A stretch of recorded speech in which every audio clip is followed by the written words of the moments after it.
Hi అండి, అందరికీ నమస్తే. Welcome back to our channel Hannu Geethu world. ఈరోజు హన్ను గీతు వరల్డ్ కిచెన్లో పాతకాలం నాటి వంటకం పుల్లట్లతో మీ ముందుకు వచ్చాను. మనం చాలాసార్లు మజ్జిగట్లు పుల్లట్లు వేసుకుంటాం కదా. ఈ విధంగా వెన్న తీసిన మజ్జిగతో ఒక్కసారి పుల్లట్లు వేసుకు చూడండి. చాలా అంటే చాలా టేస్ట్గా ఉంటుంది. పుల్ల పుల్లగా, కారం కారంగా, క్రిస్పీగా, తినే కొద్దీ తినాలనిపించేంత టేస్ట్గా ఉంటుంది. మనం పెరుగు మీద మేగడ్ని స్టోర్ చేసి పెట్టుకుని 2 రోజులకి 3 రోజులకి ఒకసారి వెన్న తీసుకుంటాం కదా. అలా తీసిన ప్రాసెస్లో మిగిలిన మజ్జిగతోనే ఈ పుల్లట్లను ఏ విధంగా చేసుకోవాలో మీకు చూపిస్తాను. ఒక్కసారి తిన్నారంటే ఎవరైనా ఈ పుల్లట్లకు ఫ్యాన్ అయిపోవాల్సిందే, అంత బాగుంటాయి అన్నమాట. అలానే ఎక్కువ రోజులు నిల్వ ఉంచుకున్న మజ్జిగతో వేసుకోవద్దు, అంతగా బాగుండవు. మరి ఈ పుల్లట్లను ఏ విధంగా చేయాలో చూద్దామా. ముందుగా మనం ఈ మేగడ నుంచి వెన్నను సపరేట్గా చేసుకుందాము. ఫ్రిడ్జ్లో కనుక మేగడ ఉన్నట్లయితే ముందుగానే తీసి బయట పెట్టుకోండి. ఒక 3 అవర్స్ లేదా 4 అవర్స్కి మేగడ కూలింగ్ తగ్గిన తర్వాత వాటర్ ఏమీ పోయకుండా బీటర్ని యూస్ చేసుకుని ఒక్క 5 నిమిషాలు ఈ విధంగా క్లాక్ వైజ్లో కానీ యాంటీ క్లాక్ వైజ్లో కానీ మీరు ఈ విధంగా చేశారంటే 5 నిమిషాల్లో మేగడ నుంచి వెన్న అనేది సపరేట్ అయిపోతుంది. అలాగే ఈ స్టేజ్లో మనం ఒక 1/2 లీటర్ వరకు వాటర్ని పోసుకున్నట్లయితే చక్కగా వెన్న అనేది పైకి తేలి ముద్దలాగా మనకు వస్తుందన్నమాట. ఇప్పుడు ఈ వెన్నని సపరేట్ చేసుకుని వేరే బౌల్లోకి తీసుకుందాము. ఇలా వెన్నని సపరేట్ చేసిన తర్వాత మిగిలిన మజ్జిగతోనే ఇప్పుడు మనం పుల్లట్లు చేయబోతున్నాము. చాలా అంటే చాలా టేస్ట్గా ఉంటుంది. చూసారుగా వెన్నపూస కూడా ఎంత గట్టిగా వచ్చిందో. ఇప్పుడు దీన్ని 2-3 సార్లు వాష్ చేసుకుని నేను నెయ్యిని తయారు చేసుకుంటాను. ఇప్పుడు ఈ అట్ల కోసం నేను ఒక బౌల్ తీసుకుని టీ గ్లాస్ కన్నా కొంచెం పెద్దగా ఉన్న గ్లాస్తో ఒక గ్లాసుడు రేషన్ బియ్యాన్ని, అలాగే 1 టేబుల్ స్పూన్ మెంతులను కూడా వేసుకుని 2-3 సార్లు నీట్గా వాష్ చేసుకున్న తర్వాత ఈ బియ్యము అలాగే మెంతుల మిశ్రమాన్ని ఈ మజ్జిగలో వేసి సుమారుగా ఒక 5 నుంచి 6 గంటలు నానబెట్టుకోవాలి.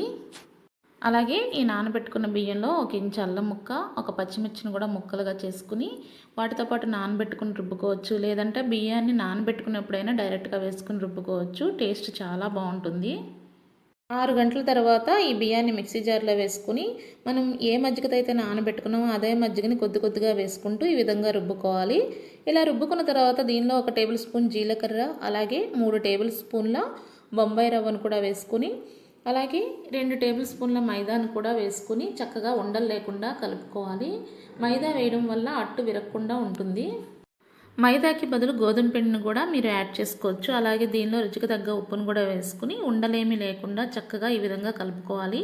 మన రవ్వ దోసకి ఏ విధంగా అయితే బ్యాటర్ని ప్రిపేర్ చేసుకుంటామో అదేవిధంగా ఈ పుల్లట్ల బ్యాటర్ కూడా ప్రిపేర్ చేసుకోవాలి. ఇప్పుడు స్టవ్ ఆన్ చేసి పెనాన్ని పెట్టుకుని ఒక చుక్క ఆయిల్ వేసుకుని ఆనియన్తో ఈ విధంగా పెనమంతా రబ్ చేసుకున్న తర్వాత దోశను వేసుకున్నట్లయితే దోశ అసలు పెనానికి అంటుకోకుండా కాలిన తర్వాత దాని అంతటా అదే లేస్తుంది. మనం గరిటని యూస్ చేయకుండానే అంత బాగా వస్తాయి అన్నమాట ఈ దోశలు. మీరు ఏ ప్యానాన్ని యూస్ చేసుకున్నా ముందు కొద్దిగా ఆయిల్ని వేసుకొని ఈ విధంగా ఆనియన్తో మొత్తం అలా రబ్ చేసుకున్నట్లయితే దోశ అనేది ఈజీగా వస్తుంది, మనకి స్టిక్ అవ్వకుండా. మన రవ్వటికి ఏ విధంగా అయితే పిండిని పైనుంచి పోసుకుని పెనంతో దోశనంతా అడ్జస్ట్ చేసుకుంటామో ఇది కూడా అలాగే అడ్జస్ట్ చేసుకోవాలి. చక్కగా దోశ కాలిన తర్వాత దోశను మనం గరిట సహాయంతో తిప్పకుండానే దానంతటా అదే పైకి లేస్తుంది, అంత పర్ఫెక్ట్గా వస్తుంది. ఇప్పుడు దీనికి కాంబినేషన్గా నేను పల్లీల చట్నీ అలాగే టమాటో కొత్తిమీర చట్నీని చేశాను. నిజం చెప్పాలంటే పల్లీల చట్నీ కన్నా దీనిలో టమాటో కొత్తిమీర చట్నీ కానీ లేదంటే పచ్చిమిర్చి పెరుగు చట్నీ కానీ ఇలాంటి చట్నీలే చాలా బాగుంటాయి అన్నమాట, రోటి పచ్చళ్ళు. ఇప్పుడు నేను ఈ దోశల్ని పల్లీ చట్నీ అలాగే టమాటో చట్నీతో సర్వ్ చేసుకుంటున్నాను. చూడండి దోశ అయితే చక్కగా కాలింది, మనకి పెనానికి అంటుకోకుండా చక్కగా వస్తుంది. దీన్ని కావాలంటే మీరు రెండో సైడ్ అయినా తిప్పుకోవచ్చు, లేదంటే ఒక సైడ్ చక్కగా సిమ్లో పెట్టుకుని వేగేంత వరకు ఉంచుకుంటే చాలా క్రిస్పీగా వస్తుంది. మనం ఎందుకంటే దీనిలో బొంబాయి రవ్వ, కొద్దిగా మైదా ఇవన్నీ వేసాం కదా, చాలా కరకరలాడుతూ రవ్వ లాగానే ఉంటుంది. కానీ కొంచెం పులుపు ఫ్లేవర్ ఉంటుందన్నమాట. ఆ ఫ్లేవర్ వల్లే ఈ దోశకి అంత టేస్ట్ వస్తుంది. అలాగే మనం ఈ పిండిని రుబ్బుకునేటప్పుడు అల్లం ముక్కలు అలాగే పచ్చిమిర్చిని కూడా వేసి మనం రుబ్బుకున్నాం కదా, ఆ పచ్చిమిర్చి ఫ్లేవరు అల్లం ఫ్లేవర్ మనం దోశ తింటుంటే చాలా బాగుంటుందన్నమాట. కాబట్టి మీరు ఒక్కసారైనా సరే ఈ దోశని వేసుకుని ట్రై చేయాల్సిందే, అంత టేస్టీ రెసిపీ అనమాట. మరి మీరు కూడా ఈసారి వెన్న చేసినప్పుడు ఈ విధంగా ఒక్కసారి వేసుకుని మీకు ఏ విధంగా కుదిరిందో, మీకు టేస్ట్ నచ్చిందో లేదో ఒక్కసారి నాకు కామెంట్ సెక్షన్లో తెలియజేయండి. ఇప్పుడు పిండినంతా కూడా ఈ విధంగా ఒకదాని తర్వాత ఒకటి వేసుకుని ఈ దోశను వేడివేడిగా సర్వ్ చేసుకుంటేనే బాగుంటాయి. చూడండి దోస అనేది ఎంత పల్చగా క్రిస్పీగా వచ్చిందో. ఒక చిన్న ముక్కలోనే ఎన్ని హోల్స్ ఉన్నాయో కదా! అసలు మీరు ఒక్క చుక్క కూడా నూనె వేయకుండా కూడా దీన్ని వేసుకోవచ్చు. ఈజీగా వచ్చేస్తుంది. వీడియో కనుక మీకు నచ్చినట్లయితే ప్లీజ్ సబ్స్క్రైబ్ చేసుకోండి, షేర్ చేయండి, లైక్ చేయండి, అలాగే కామెంట్ చేయండి. మరిన్ని మంచి రెసిపీస్ కోసం మా ఛానల్ని ఫాలో అవ్వండి. Thank you for watching.